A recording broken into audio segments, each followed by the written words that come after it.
Hello, नमस्कार. Welcome to foodie मी शिवानी. आजचा vlog खूप स्पेशल आहे कारण आज आम्ही चाललो आहोत शिर्डीला. अँड या डे 1 व्लॉगमध्ये आपण बघणार आहोत मुंबई ते Shirdi road trip experience and Shani Shingnapur Darshan.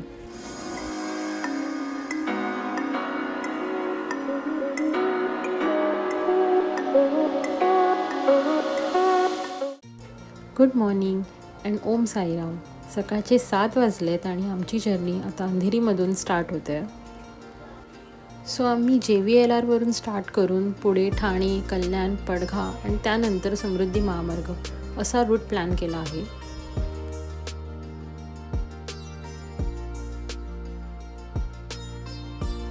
So आता 8:30 वाजले आहेत आणि आम्ही आता समृद्धी महामार्ग स्टार्ट करतो आहे. आता थोडी इन्फॉर्मेशन तुम्हाला या रूटबद्दल सांगते. टाईम सेव्ह करायचा असेल तर समृद्धी महामार्ग हा डेफिनेटली बेस्ट ऑप्शन आहे. तशी रोड क्वालिटी चांगली आहे, पण मध्ये मध्ये काही रोडचा भाग हा खूपच जास्त बाउन्सी आहे. सो रूट स्टार्ट केल्यावरच फर्स्ट आपल्याला इथे टोल नाका लागतो आणि तिथे तुम्हाला वॉशरूमची सुविधा उपलब्ध दिसेल. काही काळ इथे विश्रांती घेऊन मग नंतर आम्ही पुन्हा जर्नीला स्टार्ट केली.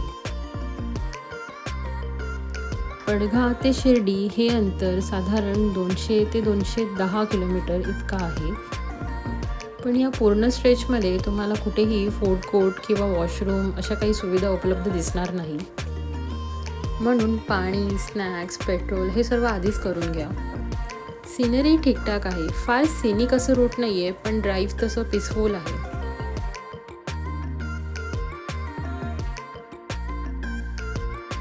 जर तुम्हाला वेळ वाचवायचा असेल तर मी समृद्धी महामार्ग नक्कीच रेकमेंड करेन. समृद्धी महामार्गावर इगतपुरीच्या आसपास जाताना रस्त्याच्या दोन्ही बाजूंना हे उभे असलेले मोठे विंडमिल्स म्हणजेच पवनचक्क्या दिसतात, जे प्रवासात एक वेगळंच सिनिक फील देतात.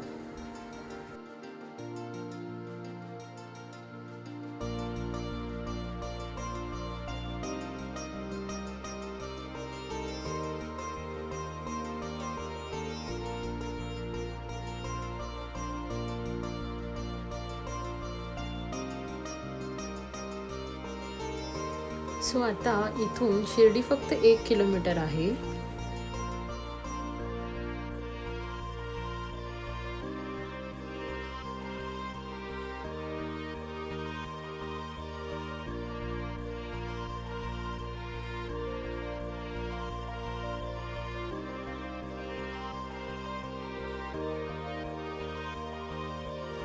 आणि आम्ही साधारण 10 ते 10:30 पर्यंत शिर्डीमध्ये पोहोचलो. शिर्डीमध्ये पोहोचल्यावर सर्वात आधी आम्ही ब्रेकफास्ट करण्यासाठी थांबलो.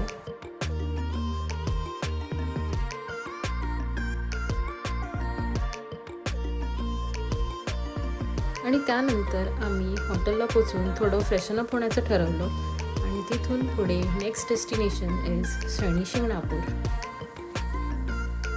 तर शनिवारचा दिवस आहे म्हणून आम्ही ठरवलं की सर्वात आधी शनी शिंगणापूरचं दर्शन घेऊन त्यानंतर आम्ही साईबाबाच्या दर्शनाला जाऊ.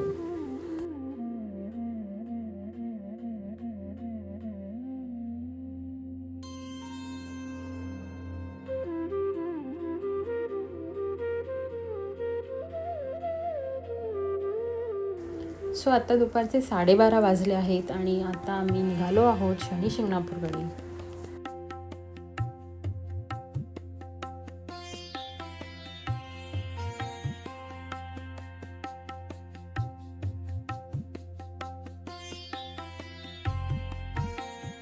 शिर्डी ते शनी शिंगणापूर हे अंतर जवळपास 65 ते 70 किलोमीटर आहे.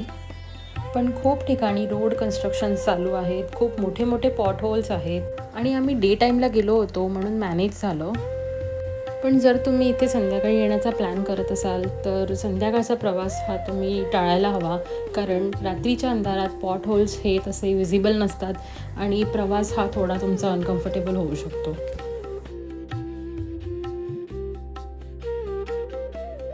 सो आता आम्ही शनी शिंगणापूरच्या मुख्य प्रवेशद्वाराकडे पोचलो आहोत. आता दुपारचे 3 वाजले आहेत. थोडंफार ट्रॅफिक आम्हाला मिळालं, पण तसा मोस्ट ऑफ द रूट हा क्लिअरच होता. शनी शिंगणापूरमध्ये एंटर केल्यानंतर तुम्हाला ग्रामपंचायतीचं हे 5 रुपयाचं तिकीट घ्यावं लागतं. तसं तुम्ही शनी शिंगणापूरमध्ये एंटर केल्यानंतर तुम्हाला काही लोक मिळतील जे तुम्हाला सांगतील की तुम्ही पार्किंग फक्त आमच्याच रिस्ट्रिक्टेड प्लेसेसमध्ये लावा. पण तुम्हाला हे असं काही करण्याची काहीही गरज नाही, कारण जर तुम्ही मुख्य प्रवेशद्वाराकडे पोहोचलात तर तिथे तुम्हाला मंदिर परिसरात पार्किंगची सुविधा उपलब्ध दिसेल. तिथे तुम्ही पार्किंगचा चार्ज भरून पार्किंग करू शकता.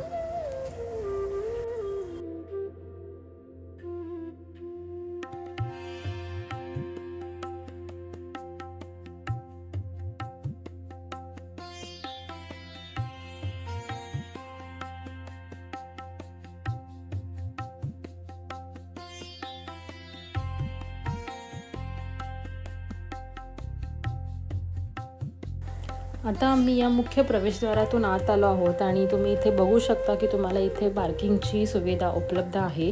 तर तुम्ही नक्कीच तुमची गाडी इथे पार्क करू शकता.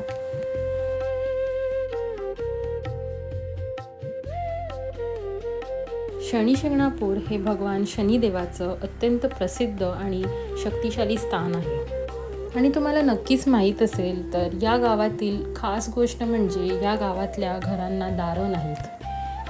लोकांचा विश्वास आहे की शनिदेव स्वतः या गावाची रक्षा करतात, म्हणून इथे चोरी गुन्हे होत नाहीत. प्रवेश करून थोडं पुढे आल्यावर आता आम्ही मुख्य मंदिराकडे जात आहोत. इथे तुम्हाला देणगी कक्ष आणि तेल विक्री कक्ष दिसतील. तुम्ही इथे देणगी देऊ शकता आणि तुम्हाला जेवढं काही तेल अर्पण करायचं आहे त्याप्रमाणे तुम्ही इथून तेल घेऊ शकता.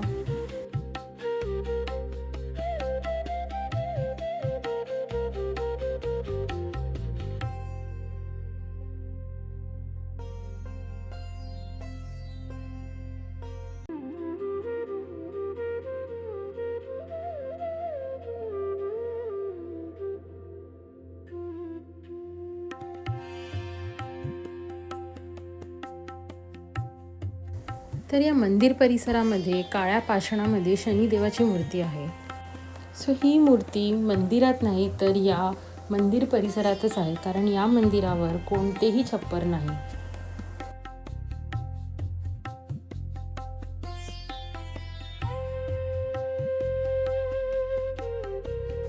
शनिदेवाला तेल अर्पण करणं खूपच महत्त्वाचं मानलं जातं. लोकांची मान्यता आहे यामुळे शनिदोष दूर होतो, आयुष्यातील अडथळे कमी होतात. जर तुम्हाला थेट शनिदेवाच्या मूर्तीवर तेल अर्पण करायचं असेल तर त्यासाठी 500 रुपये शुल्क भरून एक वेगळी रांग जाते, तिथून तुम्हाला करावं लागेल. आणि कोणतेही शुल्क न भरता सुद्धा तेल अर्पण करण्याची इथे सोय केलेली आहे. शेवटी श्रद्धा ही महत्त्वाची. दर्शन घेऊन पुढे आल्यानंतर समोरच प्रसाद कुपन काउंटर आहे आणि हा पुढे मंदिराचा परिसर खरंच खूप सुंदर आहे.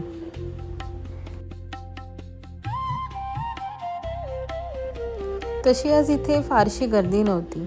जवळपास अर्ध्या तासाच्या आतच आमचं दर्शन झालं.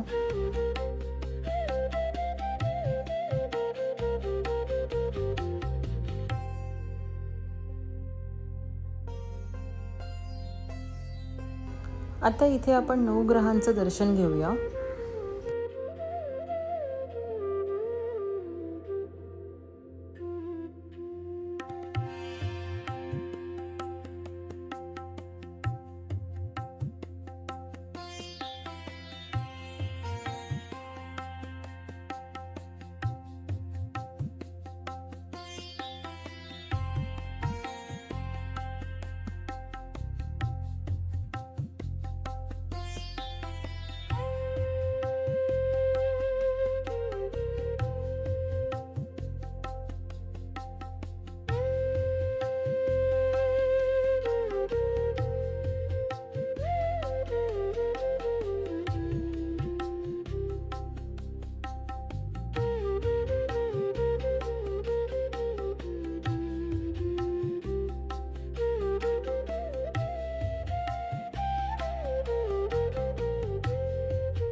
शनी शिंगणापूर मंदिर परिसर हा आता पूर्णपणे नव्या रूपात विकसित करण्यात आला आहे. पूर्वी जसा साधा मोकळा परिसर होता तसाच तो आजही पवित्र आहे, पण आता इथे शिस्तबद्ध नियोजन आणि आधुनिक सोयी पाहायला मिळतात.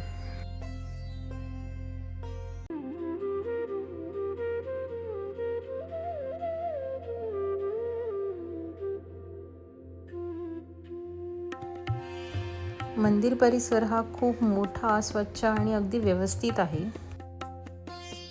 भाविकांसाठी स्वतंत्र एंट्रन्स आणि एक्झिट रूट केलेले आहेत. रांगांसाठी प्रॉपर बॅरिकेड्स आणि गर्दी असूनही व्यवस्थित दर्शन घेता येईल अशी सोय केलेली आहे. इथे फिरताना लक्षात येतं की परंपरा आणि आधुनिक बांधकाम यांचं कॉम्बिनेशन अगदी सुंदर साधलं आहे. नवीन कॉरिडोर्स, ओपन स्पेसेस आणि मंदिराची भव्य रचना यामुळे संपूर्ण परिसरात एक वेगळीच स्पिरिच्युअल पॉझिटिव्हिटी जाणवते. तर शनी शिंगणापूरचं दर्शन झालं आहे. आम्ही वाटेमध्येच लंच करून पुन्हा शिर्डीमध्ये जाणार आहोत आणि आज संध्याकाळी आम्ही साईबाबांचं दर्शन घेऊ. तर हा व्लॉग तुम्हाला कसा वाटला मला कमेंटमध्ये नक्कीच कळवा आणि आपण भेटूया पुढच्या व्लॉगमध्ये. तोपर्यंत फूडी मी शिवानीला सबस्क्राईब करायला विसरू नका.